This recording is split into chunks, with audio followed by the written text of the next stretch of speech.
Christi here with Little Salty Homesteader. Welcome back to my YouTube channel. I am outside today in the very hot, almost summer heat, actually troubleshooting some issues that I'm seeing here in the flower bed. The biggest issue that I'm seeing, aside from how wild things are growing, is I have powdery mildew starting to appear on my zinnias.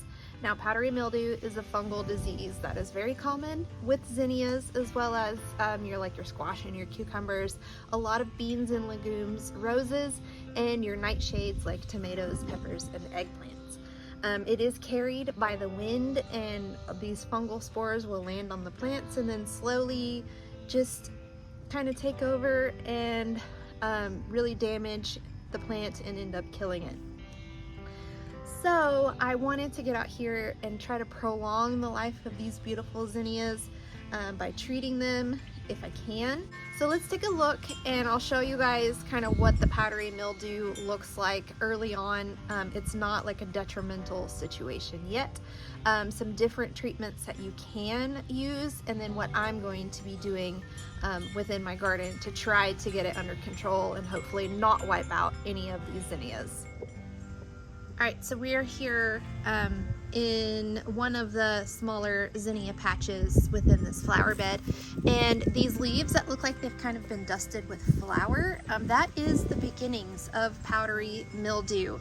As the mildew spreads and really starts to kind of damage the plant, the super affected leaves will eventually get brown and crunchy, and then the blooms will also be affected. They'll be smaller, they'll be kind of speckled and mottled and just not as lovely as they are whenever the plant is not affected. As far as treatments go, you can use a fungicide that includes sulfur or lime sulfur, neem oil, and potassium bicarbonate. Otherwise, there are some homemade solutions that you can use to try to get it under control. One of them is going to be baking soda diluted in some water, and you're going to dilute that at 1 teaspoon of baking soda per quart of water. And then the other homemade solution is going to be milk diluted into water, and that's going to be a 1:10 ratio. Now, I don't have any fungicide here at the house. Typically I try not to buy a lot of chemical type things, especially the ones containing neem oil, because they do actually harm the bees and stuff. So what I'm going to be using is the baking soda diluted into water. Now, from what I was reading, it is a lot better if you start applying the baking soda solution before the problem presents itself. However, since I have literally been out of town for about 9 days and I'm just getting back, the problem has already presented itself. So I have to just kind of hope for the best with the baking soda and water dilution. I'm going to apply it once a week for the next 2 to 3 weeks and see if that gets it under control. If it does not, then I'll progress from there and attempt the milk diluted in water solution. I opted for baking soda because I currently have more of that in the house than I do milk, and I didn't want to go to the store. So I already have my watering can filled up with water. It is a 2-gallon can, so it has 8 teaspoons of baking soda mixed into it, and I'm just going to come through and I'm just going to drench everything in this flower bed, whether or not it's showing any signs of powdery mildew, because I want to try to prevent the spread of what is already happening, and then of course prevent the occurrence of what is not already being seen. So without further ado, let me just get that applied to this flower bed here.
Alright, so today's Wednesday. So next Wednesday, as long as it is not raining, I'm going to apply the same solution to the exact same plants.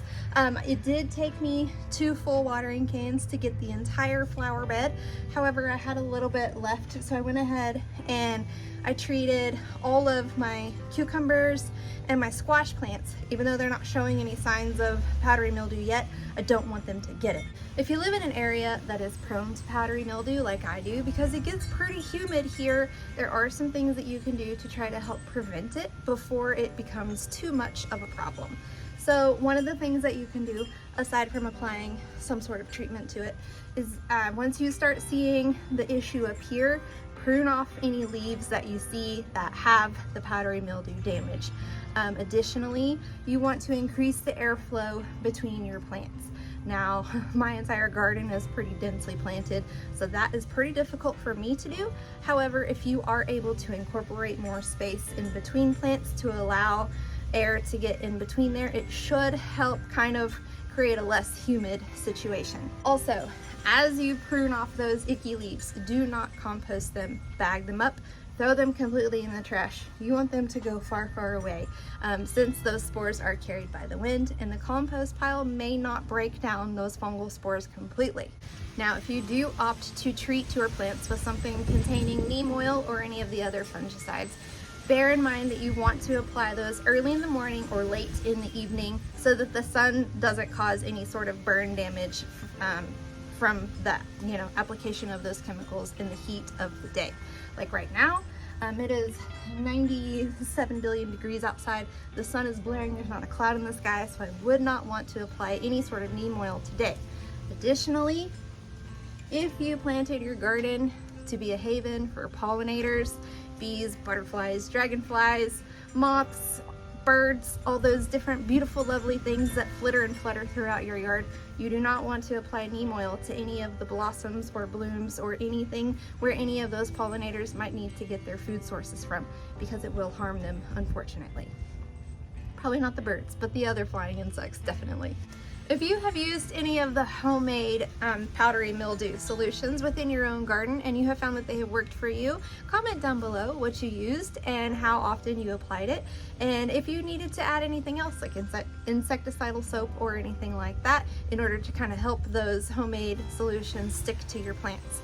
Other than that, that's all I have for you today. If you found this video informative, please like, subscribe, comment, do all those different YouTubey things. Otherwise, until next time, or until the next issue pops up in my garden, you guys go find a way to get your garden manicures. Bye!